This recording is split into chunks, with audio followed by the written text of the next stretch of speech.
A loaf of bread costs $35 billion. Read that again.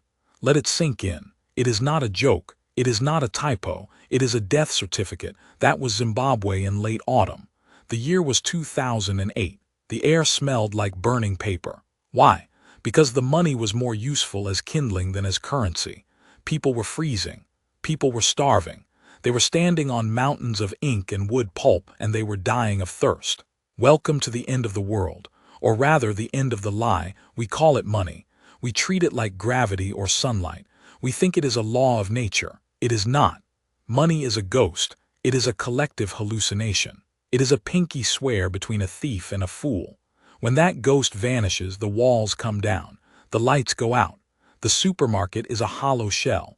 The bank is a tomb. What survives when the ghost leaves the room? That is the crime we are investigating today. Put on your coat. It is getting cold. Look at the Weimar Republic. Germany, 1923. The marks were raining down like dead leaves. People used wheelbarrows to carry their lunch money. Children played with stacks of bills like they were Lego blocks. They built forts out of inflation. They burned the life savings of their grandfathers to boil a single egg. The middle class was erased, not by war, not by plague, by the printing press. The press is a weapon. It is a machine gun that fires zeros. Every zero is a hole in your pocket. Every zero is a bite out of your dinner. Rudolf Havenstein sat at the controls of that machine. He thought he could print his way out of a hole. He thought he could outrun the fire. He was wrong. The fire always wins. The mark died. The soul of a nation went with it. When the money fails, the monsters come out. Extremism loves a vacuum. It feeds on empty stomachs and broken promises. It feeds on the anger of a man who worked 40 years for a mountain of trash. The story repeats. History is a broken record. It is a loop of greed and gravity. Look at Venezuela, a paradise built on oil, black gold. The state sat on a lake of wealth and thought they were gods. They domesticate the economy. They nationalize the dreams of the people. They print the bolivar until it is thinner than a shadow. By 2018, the inflation rate hit 1,000,000%. Think about that. 1 million. It is a number so big it loses meaning. It becomes a noise, a scream. A gallon of milk costs a month of sweat. People are losing weight. They call it the Maduro diet. It is not a diet. It is a slow-motion execution. The oil towers still stand.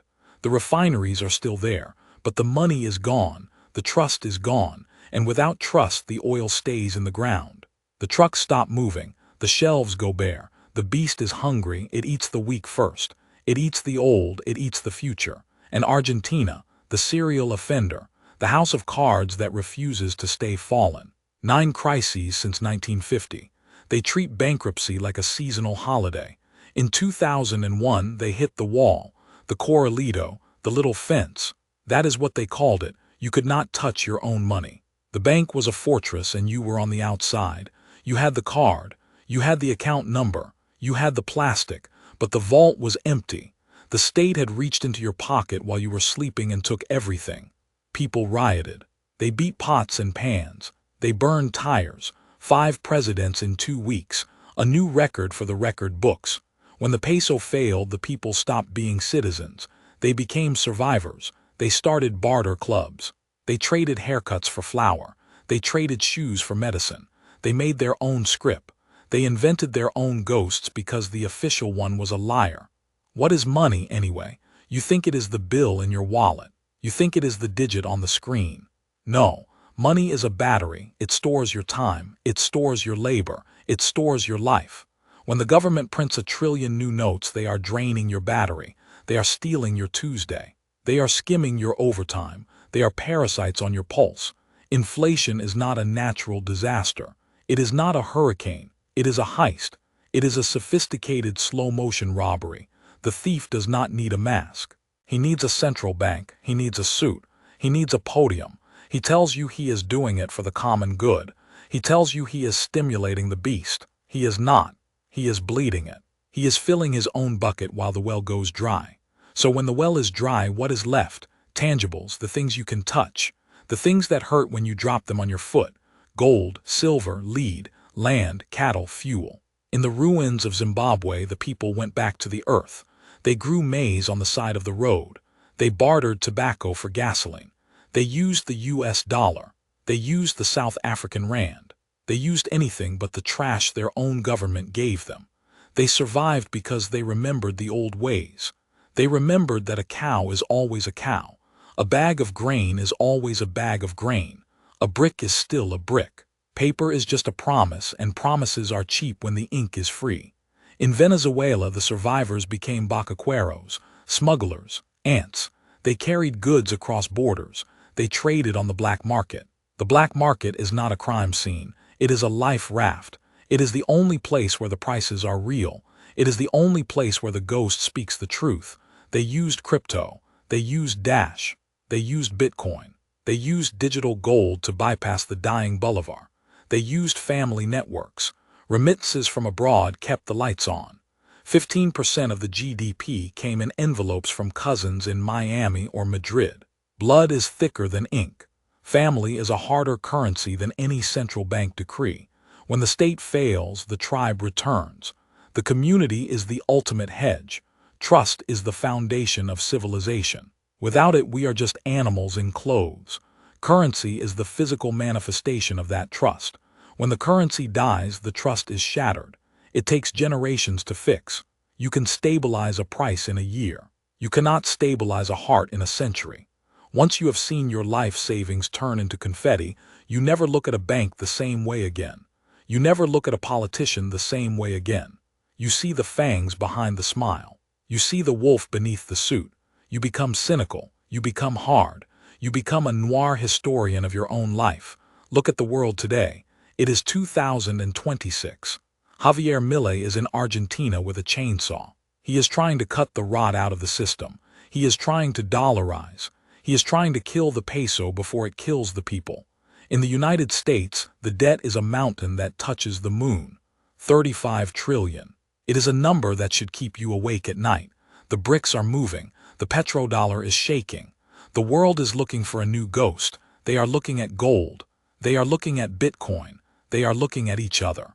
They know the current ghost is tired. They know the paper is getting heavy. They know the fire is coming.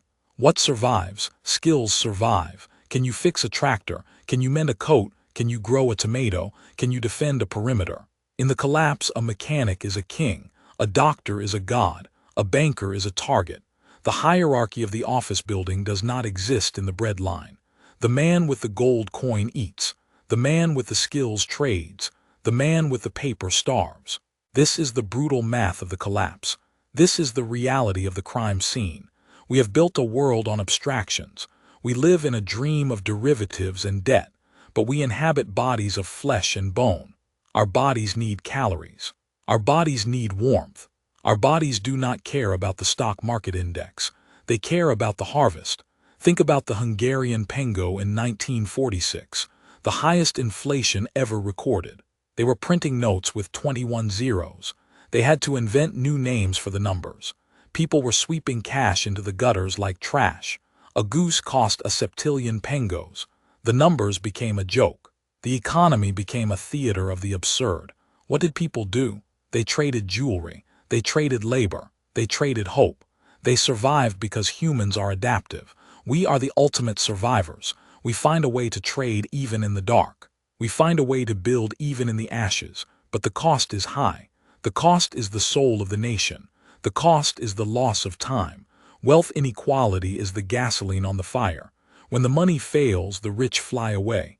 They have assets in London. They have gold in Zurich. They have apartments in Singapore. They leave the bill for the poor.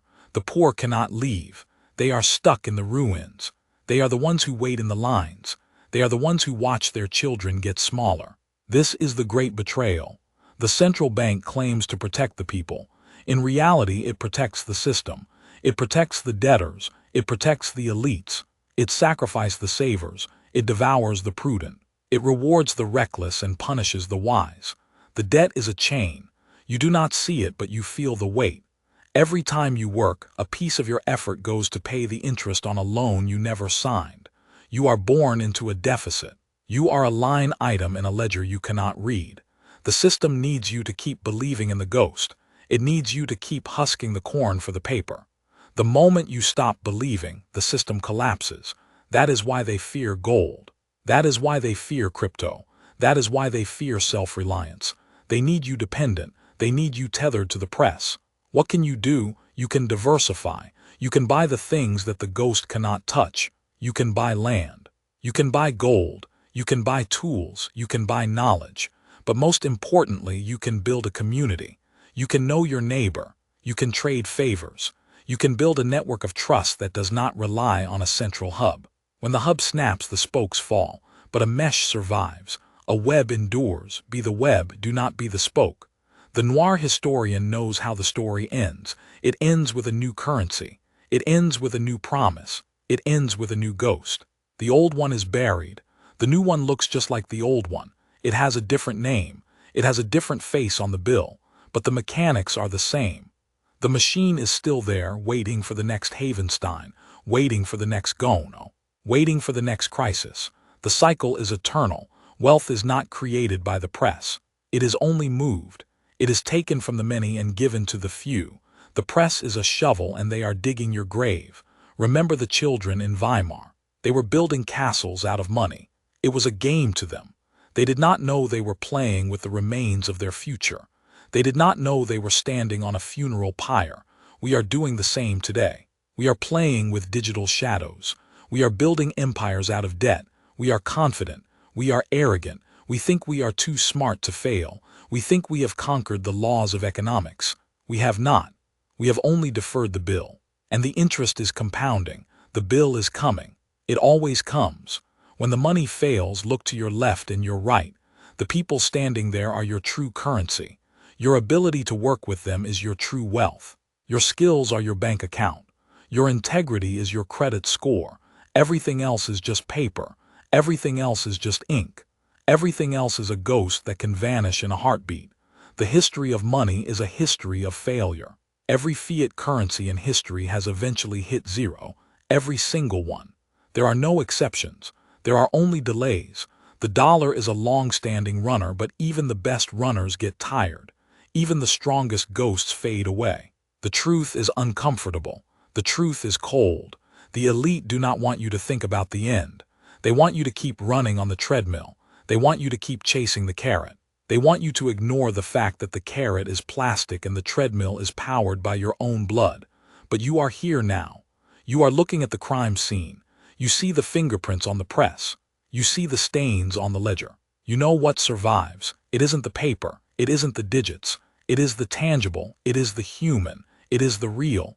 Look at the ruins of the past to see the map of the future. The wheelbarrows are waiting. The zeros are multiplying. The thief is in the vault. The ghost is packing his bags. When the lights go out, what will you have in your hands? Will it be a stack of useless paper? Or will it be a tool, a seed, or a coin of gold? The choice is yours. The investigation is over. The verdict is in. The system is rigged, the deck is stacked, and the house is on fire. But the fire does not have to be the end. It can be a forge. You can be the iron, or you can be the ash. Every crisis is a mirror. It shows us who we really are when the masks of modern life are stripped away. It shows us that we are more than our bank statements. It reminds us that value is not something a government creates. Value is something we provide to one another. It is the sweat on our brow. It is the skill in our hands. It is the loyalty in our hearts. When the bolivar dies, when the mark burns, when the peso freezes, the true human economy begins. It is a brutal economy. It is a hard economy, but it is an honest one. It is an economy of things you can touch and people you can trust. That is the only thing that has ever truly survived the fall of empires. Everything else is just a ghost story we tell ourselves until the sun comes up and the nightmare becomes real. Keep your eyes open. Keep your hands busy. Keep your circle tight. The ghost is leaving. The real world is coming back. And the real world does not take credit. The real world only takes payment in full. It is time to wake up. It is time to prepare for the day the music stops and the silence begins. Because in that silence, only the truth will remain. Only the things of substance will stand the test of the void. Trust in the real. Trust in the tangible. Trust in the blood that flows through your veins. That is the only money that never fails. That is the only wealth that can never be printed away. The crime is ongoing, the clock is ticking. The end is just the beginning of the truth. Pay attention. The darkness holds many secrets, but the light of reality is the most terrifying of all. Goodbye for now, watch your back. The ghost is hungry. The night is long, but the morning belongs to the survivors.